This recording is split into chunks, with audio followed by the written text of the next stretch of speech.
What's going on, everybody? This is Miko from Rise Above Learning Institute. In this video module, I'm going to be going over the 10 steps to closing a sale.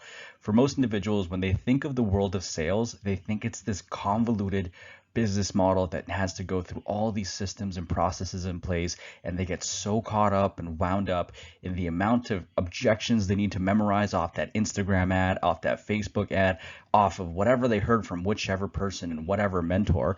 In this video module, I'm going to be going over the 10 simple, proven, dummy-proof steps to close every single possible deal that is closable.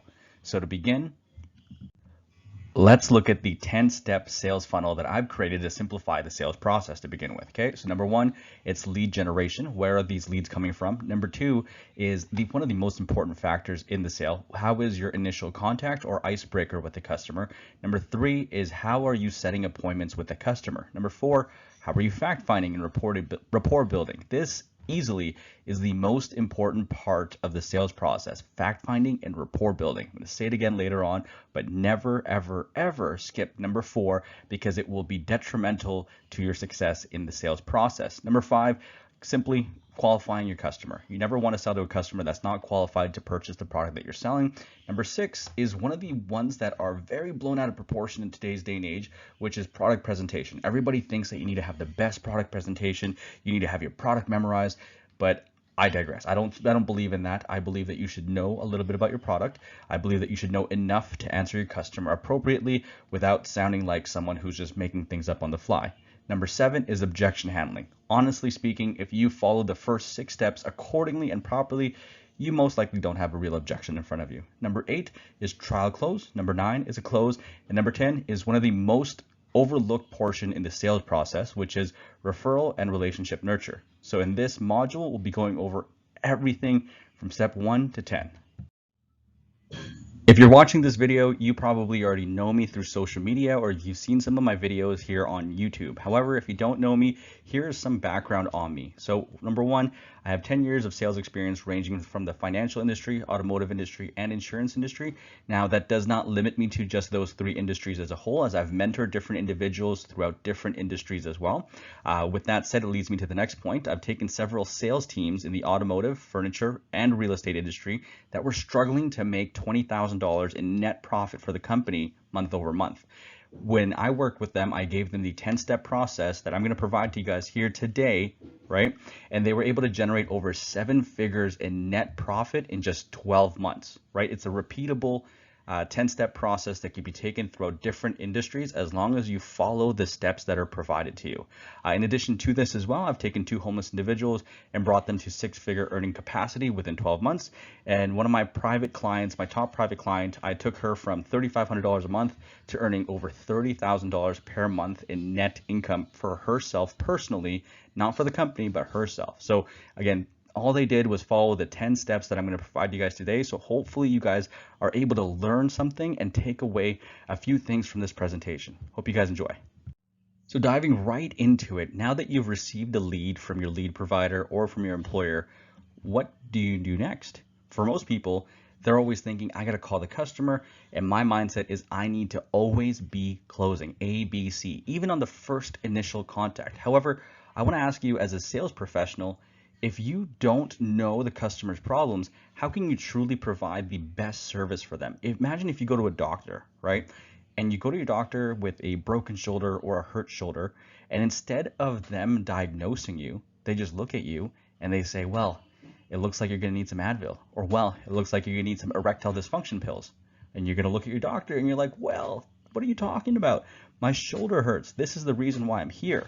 For most sales professionals, this is the problem that they experience. They diagnose the customer, or rather, they don't diagnose the customer. They prescribe the customer the highest ticket item without even hearing the customer's problems, pain points, and the things that they're looking to accomplish. All your customers have one thing in common, and it's what's in it for me. They don't care about how great the product is. They don't care about all the niche little products within the product or the benefits within the product. They want to know why your product is going to help solve my problems and provide me the solution that I need for everything that's going on with my life. So when you speak with a customer, your mindset should not be, I need to be closing this customer, but rather, what is my customer's problem? What are they looking to achieve? What are they looking to get out of this conversation? And what do I want them to walk out with this conversation?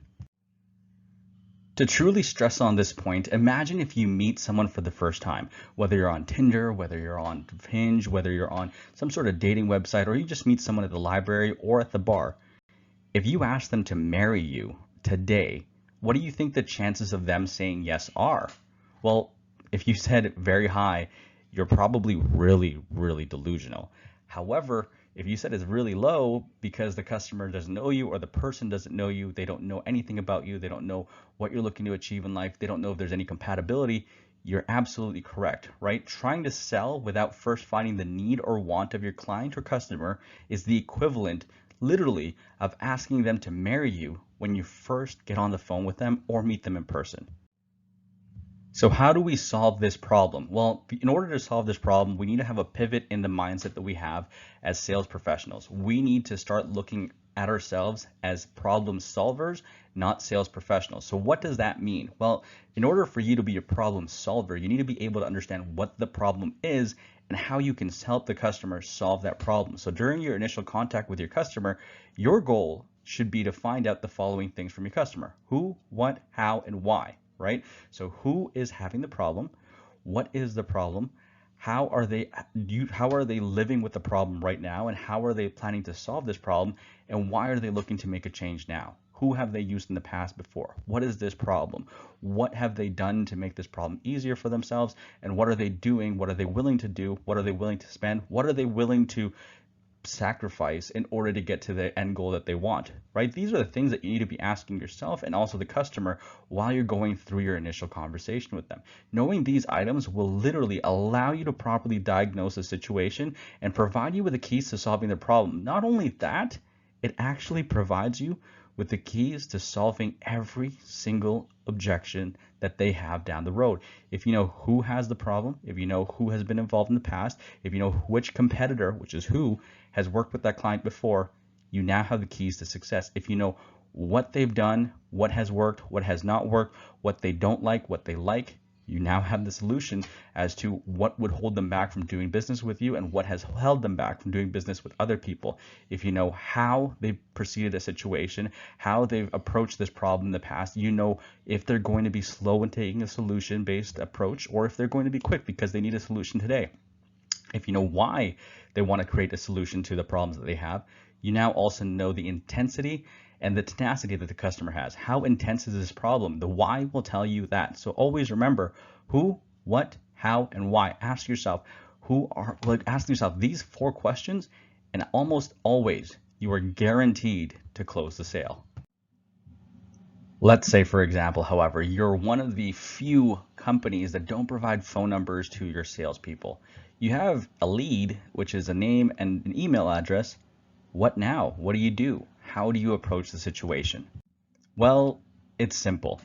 The way to approach the situation, if you don't have a customer's phone number, is to approach it by email. We are in 2022 at the time of this recording. So if you don't know how to email a customer, I suggest that you turn this video off and you figure out how to send your first email.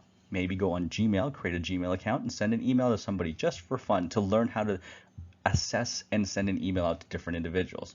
For the people who do know how to send an email, what is the purpose of the initial email that we want to have to the customer? For most people, if we go back to the initial conversation of always be closing, most people think they need to close the customer on the first email that they send out, or else the email becomes obsolete and the purpose of the contact is just nothing. That's absolutely incorrect.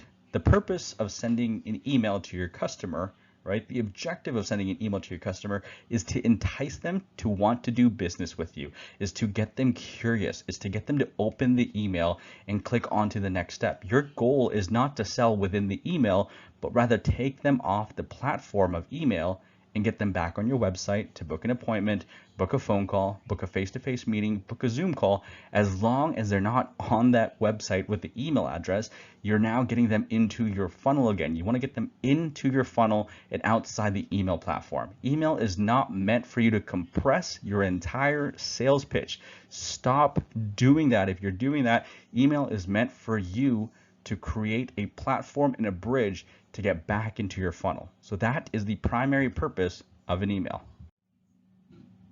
Here are 5 best email practices that you can start doing today to ensure that you have a higher probability of closing your customer. Number 1, have a call to action above the fold within the email. You never want to have it below the fold. You want the customer, when they open the email, there's a call to action to them almost instantly. Number 2 is you want to keep it short and simple. You don't want to create a love story of 7 paragraphs on how you appreciate the customer submitting an application. When someone opens their email, sorry, let me backtrack. When you open your email personally, you're probably skimming through it. Your customers are the same thing. They just want to see why you're emailing them. Keep it short and simple so you don't bore them to death. Number 3 is try and incorporate personal video messagings or photos in your email. People want to be entertained. If it's just all text and all writing, people are going to be like, oh, okay, well, it's just another email. Incorporate photos, incorporate video messaging, incorporate something personal to them in the photo or video message, something that'll hold their attention. That's the purpose of you sending out this email to begin with. Attention to get them onto your platform, bridge them into your platform, right? Number 4, incorporate testimonials when you can and when it's necessary at the footer of the email. You want to show the customer that you've done business with other individuals before. Incorporate those testimonials. And number 5, last but not the least, leave a phone number for where your customer can call and text you as well. You don't want them opening the email, being excited to look at the email, and then going, well, how am I going to get in contact with this guy? There's no call to action. How am I going to get a lead? How am I going to book an appointment with this guy? Have a call to action with your phone number and information as well. Let's say you've sent your customer multiple emails, you've called them, they're ready to go, they've booked a consultation call to move forward in the transaction, in the process, whatever it may be. What should your objective be the second call when you're dialing for dollars? Is it to close the deal at this time? Is it to follow up? Is it to build rapport? What should that objective be? Well, we'll go into the next slide. If you answered building rapport, you are absolutely correct. Your objective when you first get in touch with your customer after the initial phone call should be to build rapport. Many people think that building rapport is asking, how's your day been? Or trying to find a state of commonality. Or even if you're in person with a customer, you're trying to mimic them. But if you're not a master at mirroring the customer, you might just come off as offensive. If the customer is tapping their toes and you just start to tap your toes as well and the customer's going, are you mocking me? Now you're in a bigger situation than you already should be in the begin with. So how do you build rapport the right way, right? Well, the most common trait that you and your customer have is the customer has a problem and you have a solution. With that in mind, that should be the best way to build rapport. So what do we do now? Well, it's simple. Instead of asking your customer all these redundant, boring questions that they've heard from every single salesman in the world, ask them personal, deep questions about their situation. Get to know your customer. Get to know them. Ask them the questions that bridge their problem to the solution. Who are you currently using for this service? What are some great things you found with your service provider? Why are you looking to make a change? How long have you been with your current service provider? Remember, your customer only cares about what's in it for me and how you can solve their problem. They don't care about the fine details that you memorize on the brochure. If the customer wanted to know what was on the brochure or what the feature had on the email or on your website, they would have checked the website to begin with. They want to know personally how your product solves their problems. As an example of building rapport, here are some questions that I helped develop with my clients in the past in terms of their mattress customers. So what sparked you to search for X product? How was your sleeping like? Are you a back sleeper, side sleeper, shoulder sleeper? What are you? When was the last time you actually bought a mattress? When you bought a mattress, what was the experience like? What do you typically look for in a mattress? Do you look for a hard mattress? Do you look for a soft mattress? Is this just for you, or is someone sleeping with you in this mattress as well? What do you like about your current mattress now? What do you dislike about your current mattress? All these questions are going to get the customer or client to talk about their pain points and why they're there. So listen and pay attention when they talk, because these are the things that are going to help you close the deal, number one. And number two is these are the things that are going to come up in terms of the objections that they'll have down the road. And here are the solutions that you can provide for those objections. By asking these questions, you are not only subconsciously programming your customer and reminding them why they need to make a purchase, but you're also probing for how you can further assist them in any problems that may come up, allowing you to become a true sales consultant by providing them a solution and not just a commission breath salesperson. One thing to always remember is that people buy from people. So humanize the conversations. I know a lot of people, they try to be robotic and they try to memorize the entire sales program and sales pitch and brochure and vehicle brochure, whatever it may be that you're trying to sell. But here's the thing, if the customer wanted to know how much horsepower, how much this, how much that is in the vehicle, they would have read it. They probably know it. They're just testing you.